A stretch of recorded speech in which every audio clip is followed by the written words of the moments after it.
Assalamualaikum warahmatullahi wabarakatuh. Selamat pagi. Berjumpa kembali bersama saya, Pak Ridwan, dalam pembelajaran Bahasa Indonesia kelas 10 di MA Mandalurung.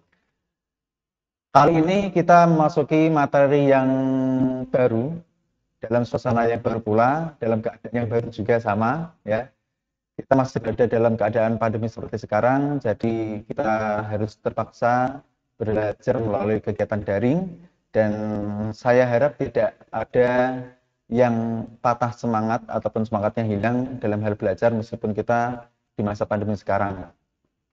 Oke, untuk memasuki materi pada pagi hari ini, sebelumnya akan Bapak sampaikan beberapa hal. Yang pertama, dalam kegiatan semester 2, semester genap, kita akan belajar mengenai beberapa teks, yaitu seputar teks negosiasi, teks debat, juga ada nanti seputar puisi dan lain sebagainya. Semuanya dalam bentuk teks, ya. Jadi jangan bermalas-malasan dalam membaca, mengarang dan lain sebagainya, ya. Nah, kali ini untuk pertemuan yang pertama, kita masuk bab yang kelima, yaitu tentang teks negosiasi. Anak-anak bisa lihat di LKS lembar kerja siswa pada bab pertama ya. Nah, oke. Sebelum masuk materi, Bapak akan memberikan gambaran terlebih dahulu tentang teks negosiasi yang akan kita bahas kali ini. Saya kira dan saya rasa kita semuanya sudah melakukan negosiasi berbagai hal ya, apapun, apalagi terutama biasanya yang sering terjadi adalah mungkin pada cewek ya ataupun perempuan ya, ketika sering berbelanja di pasar ataupun dimanapun, pasti kalian akan sering melaksanakan yang namanya negosiasi. Ataupun bahkan kita berada di sekolah juga sama. Ketika misal contoh satu, kita sedang melakukan perundingan dengan guru, misal dengan Pak Ridwan, Pak jangan ulangan, ulangannya besok, pusing Pak, dan lain sebagainya, guru-guru yang lain juga ulangan. Nah mungkin seperti itu juga termasuk negosiasi. Ya. Kalau di lingkup yang lebih lengkap lagi, mungkin yang cewek sering melakukan negosiasi di pasar. Ya. Kita kan kalian menawar barang, itu termasuk negosiasi. Ya. Nah, tapi apakah anak-anak tahu negosiasi itu apa? Negosiasi itu adalah bentuk interaksi yang berfungsi untuk mencari penyelesaian bersama di antara pihak-pihak yang mempunyai perbedaan kepentingan. Jadi negosiasi itu bisa dikatakan sebagai perundingan gitulah ya. Nah, karena kita belajar teks negosiasi berarti perundingan ini nanti, negosiasi ini nanti berbentuk dalam teks ya, tidak dalam percakapan lagi ya, meskipun dalam teks itu banyak polanya. Jadi teks negosiasi itu adalah sebuah teks yang berisi tentang interaksi sosial yang bertujuan untuk menyelesaikan masalah ataupun kepentingan yang berbeda. Itu adalah teks negosiasi. Ya. Itu salah satunya. Nah, kalau ada negosiasi pasti ada tujuan. Ya. Jadi apa toh pentingnya negosiasi? Jadi negosiasi itu memiliki beberapa hal, memiliki tujuan. Yang pertama adalah untuk mencapai kesepakatan yang memiliki kesamaan persepsi, saling pengertian dan persetujuan. Jadi negosiasi itu digunakan untuk mengajak semua orang itu agar memiliki persepsi yang sama, memiliki persetujuan yang sama. Yang kedua, mencapai penyelesaian atau jalur keluar dari masalah yang sedang dihadapi bersama. Adanya negosiasi pasti ada perbedaan. Ya. Yang terakhir adalah mencapai kondisi saling menguntungkan dan tidak ada yang dirugikan atau bisa disebut sebagai win-win solution. Ya. Jadi sama-sama menguntungkan. Sebagai contoh, kalau kita berada di pasar, kira-kira penjual itu akan menawarkan barang itu lebih tinggi atau lebih rendah? Pasti lebih tinggi. Nah, ketika kita pengen beli, pasti kita akan menawarkan, jadilah negosiasi. Oh, harganya segini saja Pak. Harga dealnya pun pasti juga akan sama-sama menguntungkan. Kita harganya akan lebih murah, dari pihak penjual, ya, untung meskipun sedikit. Ya. Jadi ada beberapa hal yang perlu dicatat dari teks negosiasi. Kalau tidak ada kesepakatan, berarti itu tidak bisa dikatakan teks negosiasi. Ya. Jadi itu harus ada kesepakatan. Nah, selanjutnya kita bahas tentang unsur teks negosiasi. Unsur negosiasi. Ketika kita bernegosiasi, pasti ada beberapa orang, ya, ada beberapa unsur yang harus ada. Salah satunya yang pertama adalah partisipan, ya, atau bahasa mudahnya adalah orang yang bernegosiasi. Orang bernegosiasi itu minimal harus ada berapa berarti? Minimal harus ada 2, ya. Negosiasi minimal harus ada 2 orang. Ketika 1 orang bisa dikatakan negosiasi atau tidak? Tidak bisa, ya. Berarti kalau 1 orang itu dia berbicara sendiri, ya, tanda tanya dia. Negosiasi harus memiliki minimal 2 orang ataupun lebih boleh. Yang kedua, ada kepentingan yang berbeda. Harus ada kepentingan yang berbeda. Baru bisa dinegosiasikan. Yang ketiga, ada pengajuan dan penawaran. Dalam beberapa bentuk harus ada yang namanya pengajuan dan penawaran. Contohnya ketika misal kalian jual beli kan ada barang yang ada yang diajukan, ada yang ditawarkan. Nah, kamu mengajukan, Pak, ada sepatu atau tidak? Oh, ada, Mas. Mau ukuran berapa? Nah, itu ada pengajuan dan penawaran. Ditawar harganya berapa? 100.000. Mahalan, Pak. 70.000 boleh atau tidak? Penawaran, ya. Seperti itu. Yang terakhir ada yang namanya kesepakatan. Harus menciptakan kesepakatan. 70.000 boleh atau tidak, Pak? Jangan, Mas, terlalu murah. Misal 90, bagaimana? Terus ya nggak apa, ambil saja. Nah, terjadilah kesepakatan, ya. Jadi yang awalnya harganya 100.000 menjadi 90.000. Nah, itu berapa unsur teks negosiasi. Harus ada partisipannya, minimal 2 orang. Ada kepentingan yang berbeda, jadi bisa didiskusikan, bisa dinegosiasikan. Ada pengajuan, ya, dan ada penawaran. Yang terakhir ada kesepakatan. Ya. Itulah baru nanti bisa tercipta yang namanya negosiasi. Selanjutnya, kalau negosiasi sering kita ketahui sebagai seperti bertukar pendapat tentang sesuatu hal, penyelesaian masalah, ya. Hanya itu saja. Nah, negosiasi sebenarnya itu memiliki banyak jenis, ya. Nanti akan kita pelajari bersama-sama, ya. Jenis negosiasi kurang lebih dapat kelompokkan menjadi 3. Yang pertama berdasarkan situasinya. Ada yang namanya negosiasi formal dan informal. Contohnya yang bagaimana? Kalau yang formal kan yang resmi. Yang negosiasi informal berarti yang tidak resmi lah. Negosiasi formal contohnya negosiasi yang dilakukan oleh para perusahaan, ya, ketika merundingkan tentang sesuatu lah, ya.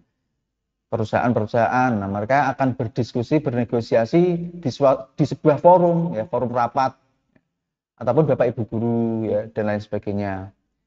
Kalau negosiasi informal, contohnya seperti apa? Ya, misal kalau kalian berada di dalam kelas bisa, ya, kalian menawar, Pak, jangan ulangan dulu. Hari ini kita ulangan, ya. Jangan, Pak, jangan ulangan dulu. Ini pusing, Pak. Guru-guru yang lain juga banyak ulangan. Ya. Itu juga, ya, termasuk negosiasi informal. Yang kedua berdasarkan situasinya. Ada negosiasi dengan pihak penengah dan negosiasi tanpa pihak penengah. Jadi kalau negosiasi dengan pihak penengah itu berarti negosiasinya dalam jumlah partisipan yang banyak, ya, beberapa orang gitu, ya. Kalau tanpa pihak penengah berarti, ya, cukup 2 orang bisa. Misal saya dengan siapa cukup 2 orang. Kalau dengan pihak penengah berarti ada orang lain yang juga ikut dalam diskusi. Yang terakhir ada berdasarkan untung dan ruginya. Yang pertama negosiasi kolaborasi atau bahasa mudahnya bisa kita istilahkan dengan win-win, ya, win-win, menang sama menang. Ya. Jadi negosiasi yang diciptakan itu sama-sama memberikan keuntungan. Yang kedua ada negosiasi dominan atau bisa diistilahkan dengan win-loss. Win berarti menang, loss kalah, ya.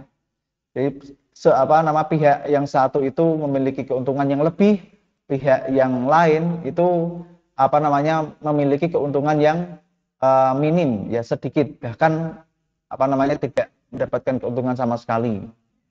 Yang ketiga ada negosiasi akomodasi, kebalikan dari dominan tadi, ya, loss win.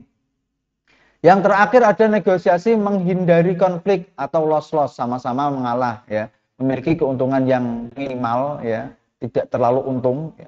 Bahkan semuanya sama-sama rugi, tapi sudah berdasarkan negosiasi kesepakatan, itu, ya, catatannya.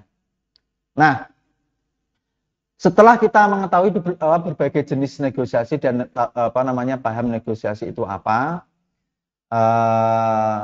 kita akan memasuki teks negosiasi inti, ya. Jadi kita akan belajar teks negosiasi itu strukturnya apa saja, ya, unsurnya apa saja. Nah, ini, ya, struktur teks negosiasi. Ada beberapa pola sebelum kita bahas ini, ada beberapa pola teks negosiasi. Yang pertama, teks negosiasi itu berbentuk pola narasi. Narasi berarti seperti cerita, gitu, ya. Jadi dalam sebuah cerita itu menggambarkan sebuah negosiasi. Yang kedua ada pola negosiasi dialog. Jadi seperti tanya jawab orang perorangan. Yang ketiga ada pola negosiasi surat menyurat. Yang ini cenderung seperti resmi, ya. Surat menyurat itu juga bisa ada bentuk negosiasi. Itu. Jadi, nah, dalam struktur teks negosiasi kali ini kita akan mempelajari 3 pola itu, ya. Nanti di sesi terakhir akan saya tunjukkan bagaimana bentuk dan wujud pola ketiga pola negosiasi itu, ya. Struktur teks negosiasi. Yang pertama struktur teks negosiasi jual beli. Struktur teks negosiasi jual beli ini biasa berbentuk pola dialog, ya. Jadi strukturnya lebih lengkap, lebih banyak dibanding dengan bentuk yang lain. Struktur jual beli yang pertama ada orientasi. Orientasi itu bisa disebut juga sebagai pembuka. Jadi awalan, ya. Kalau kalian jual beli, ya, kegiatan jual beli tawar menawar, orientasi ini sering berbentuk misal, Bu, ada sepatu atau tidak? Nah, tanya, ya, bisa. Ataupun yang lain, misal, ayo silakan mampir, enggak, mau cari apa? Nah, itu juga bisa masuk orientasi, ya. Jadi pembukaan, awalan lah, ya. Yang kedua permintaan, jadi permohonan sebuah barang bisa, ya. Permohonan sebuah barang. Yang ketiga ada pemenuhan. Pemenuhan berarti dilakukan oleh penjual. Pak, ada sepatu atau tidak? Ada. Ini, Mas. Ada sepatu Adidas atau tidak, Pak? Ada. Ini, Mas. Nah, itu pemenuhan namanya, ya. Jual beli. Yang keempat ada penawaran. Kalau kalian sudah ditunjukkan barangnya, ya, sudah meminta barang, sudah ditunjukkan, ya, baru kalian menawarkan itu. Harganya berapa, Pak? 100.000 misal, ya. 100.000. Bagian penawaran bagaimana, Pak? Ya, kalian menawar. Boleh enggak, Pak? Harganya 80.000 atau berapa? Tawaran, ya. Struktur yang kelima ada persetujuan. 85. Ya sudah, Mas, silahkan ambil. Nah, persetujuan sudah setuju. Nah, pembelian berarti proses tukar menukar barang, ya, dengan uang, uang diganti dengan barang. Nah, yang penutup sudah, penutupnya bentuknya macam-macam. Ya, terima kasih, Mas, ya, kapan-kapan mampir lagi atau kapan-kapan beli lagi. Nah, itu bisa. Terima kasih, Pak. Ya, Mas, sama-sama. Itu juga termasuk, Pak, penutup. Nah, sedangkan dalam bentuk yang lain, pokoknya selain jual beli. Nah, strukturnya ada beberapa ya. Yang pertama ada pembuka, isi, dan penutup. Ya. Kalau dalam narasi sama pembuka.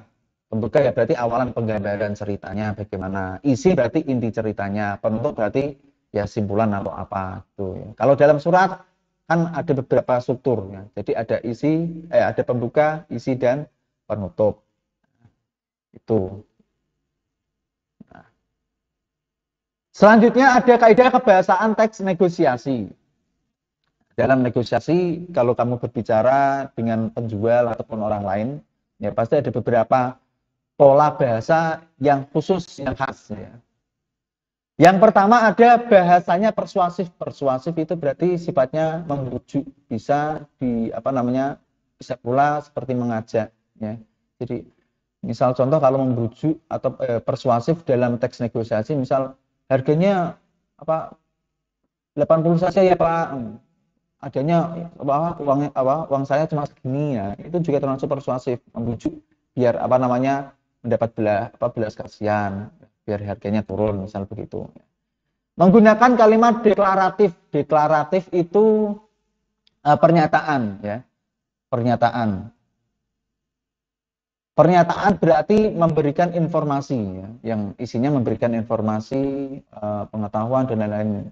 Dalam teks negosiasi biasanya wujudnya ditunjukkan dalam bentuk misal seperti memberikan gambaran, memberikan harga, itu juga sama ya. Harganya 80.000. Nah, itu juga termasuk deklaratif, pernyataan ya. Memberikan informasi, oh sepatu ini harganya 80.000. Sepatunya itu bahannya asli Mas. Nah, itu juga sama ya. Deklaratif. Yang ketiga berisi pasangan tuturan. Kalau negosiasi pasti ada orang yang tanya ataupun ngomong, pasti nanti akan dijawab. Tentu jawabannya pun juga akan sama ya. Harganya berapa Pak? 100.000. Kan sama ya. Pasangan tuturan, jadi ada pertanyaan, ada jawaban. Omongannya pun juga cenderung sama. Bersifat memerintah atau diperintah, ambilkan itu Pak, kalau yang itu Pak. Seperti itu. Yang kelima menggunakan kata ganti atau pronomina. Ya. Kalau yang itu harganya berapa Pak? Itu, nah itu tadi kan kata ganti juga sama, ya, untuk menunjukkan sebuah pangcal benda. Itu ya. Ini, nah sama. Menggunakan kalimat perbandingan. Jadi ada beberapa di sana isinya perbandingan-perbandingan ya, untuk meyakinkan misal. Oh, kalau ini bahannya lebih kuat Mas, kalau ini bahannya KW 15 misal, KW super. Nah, itu yang satunya asli, juga perbandingan. Contoh kecilnya begitu. Yang ketujuh menggunakan kalimat langsung. Jadi lebih lebih banyak menggunakan kalimat langsung. Karena apa, dalam negosiasi itu selalu pasti ada objeknya ya, maksudnya objek yang nyata lah. Apalagi jual beli. Kalau jual beli kan pasti langsung ada barangnya. Jadi langsung.